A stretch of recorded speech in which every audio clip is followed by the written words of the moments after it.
very good morning. My name is Shansati Subramaniam. Today I would like to explain about instruction processing execute. Before that, I would like to introduce about micro-operation. What is micro-operation? Micro-operation defined as operations which are used to assemble language instruction. It is also known as structure of atomic functional operation of processor. After that, it will teach us how to gain an understanding of how the events of an instruction cycle can be described as a sequence of such as micro-operation. The main purpose of register transfer micro-operation is to transfer binary information from register to another register. Transfer data from register to register between registers are external bus or accomplish a simple ALU operation, the basic operation that can be performed by system on data stored in register. Thank you.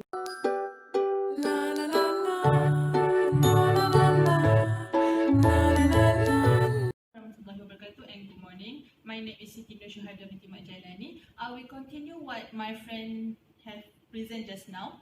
So, I will present that what is execute.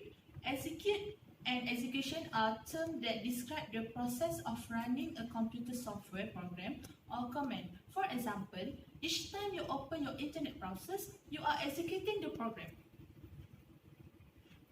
And next, a system that executes a program is called an interpreter of the program. Program for a computer may execute in batch process without human interacting, or user may type command in an interactive season of interpreter.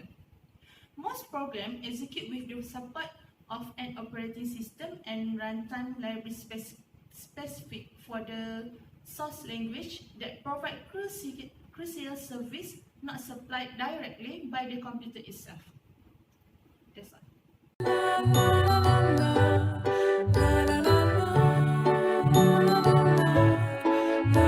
And very good morning. Okay, it's my turn to continue. Now I will explain about the step to execute an instruction. Okay, step 1 is fetch instruction. Okay, to fetch an instruction involve the following step. CPU must place an address to the MAR. CPU must activate the 3-state buffer so MAR contents are placed on the address bus. CPU send R NW equal to 1 and CE equal to 1 to memory to indicate it wants to do a read. Memory eventually put instruction on the database. Memory send ACK equal to 1.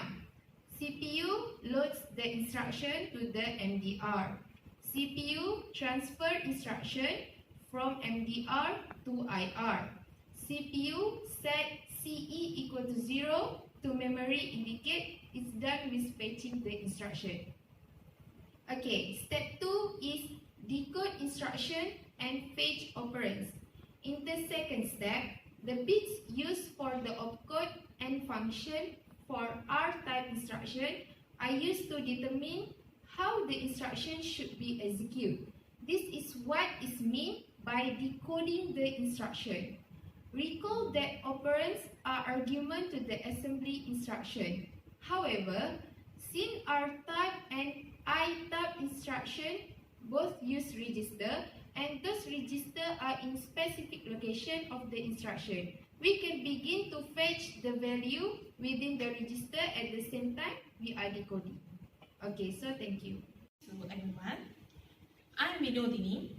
Today I'm going to continue the explanation on the process in execute. The third process is perform ALU operation. ALU, it means arithmetic logic unit.